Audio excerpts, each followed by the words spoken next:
আসসালামু আলাইকুম, সবাই কেমন আছেন? আলহামদুলিল্লাহ, আপনাদের দোয়া আমি অনেক ভালো আছি। আয়াত মামস ব্লগ দেখার জন্য সবাইকে স্বাগতম জানাচ্ছি।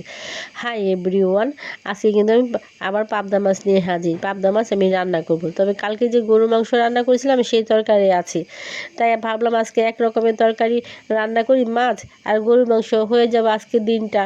এই জন্য পাবদা মাছ আমি কিন্তু হলুদ মরিচ লবণ দিয়ে মেখে তেলের উপরে ছেড়ে দিলাম ভাজার জন্য।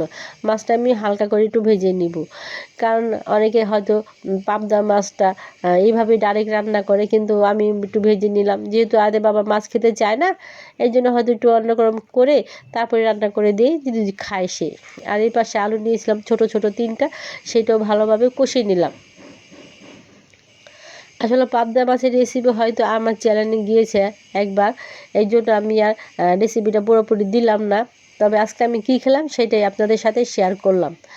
আমার কিন্তু তরকারিটা রান্না হয়ে গেছে, পাবদা মাছ নতুন আলু দিয়ে রান্না করেছি। আর এখন আমি একটু জিরার ফাঁকি ছিটিয়ে দিব, কারণ জিরার ফাঁকিটা ছিটিয়ে দিলে হয়তো তরকারির স্বাদটা হয়তো একটু বেড়ে যাবে।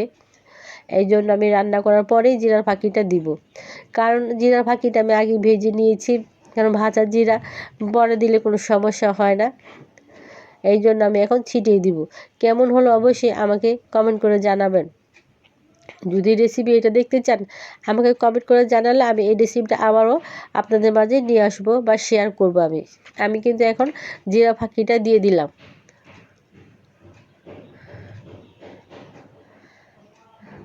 আজকে রান্নাটা এখানেই, আর এইটুকুই রান্না করব, আর বেশি কিছু রান্না করব না, যেহেতু গরুর মাংস আছে। আমার কিন্তু দুপুরে খাওয়া দাওয়া শেষ। এখন আমি চলে গেলাম আয়াতের নানুর বাসায়।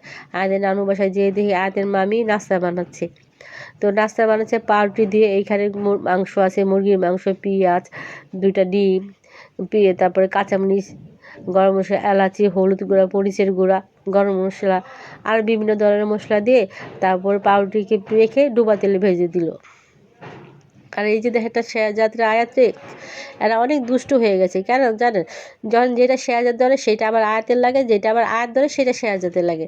এখন দুইজনে শুধু তার এই বিচার নিয়েই, এই যে দেখেন আমার আয়সনে কিন্তু বিচার দিতেছে যে শেয়াজাতে এটা করেছে, আর তার মুখটা কালো হয়ে গেছে। কারণ দুইজনে এই স্টাইলে থাকে, আবার দুজন ছাড়া চলতেই পারে না। আর আমার মেয়েটা কিন্তু অনেক কাশতেছে, কালকে হয়তো সকালে ডাক্তার কাছে নিয়ে যাবো আমার মেয়েকে, কারণ আমার মেয়েটা অনেক কাশে। আমার মেয়েটা বলতেছে মা কাশি আসছে। আর এই পাশে কিন্তু আয়াদের বাবা খাওয়া শুরু করে দিয়েছে। আসলে নাস্তা তো কয়েকটা ছিল, তবে পাউরুটিটা আগে গরম গরম খাওয়া দিতেছে, আর কিছু নাস্তা আরও বানাইতেছে। একসাথে খাওয়া হচ্ছে না, কারণ গরম গরম খাওয়ানোর জন্যই বাড়ি বাড়ি দেওয়া হচ্ছে। এই যে আয়াদের বাবা খাচ্ছে। কেমন হলো অবশ্যই পুরো ভিডিওটা আমাকে জানাবেন কমেন্ট করে। সবাইকে অনেক অনেক ধন্যবাদ। আসসালামু আলাইকুম। সবাই আমার পাশে দেখবেন, আমার জন্য দোয়া করবেন, আর ছোটো বোনের পাশে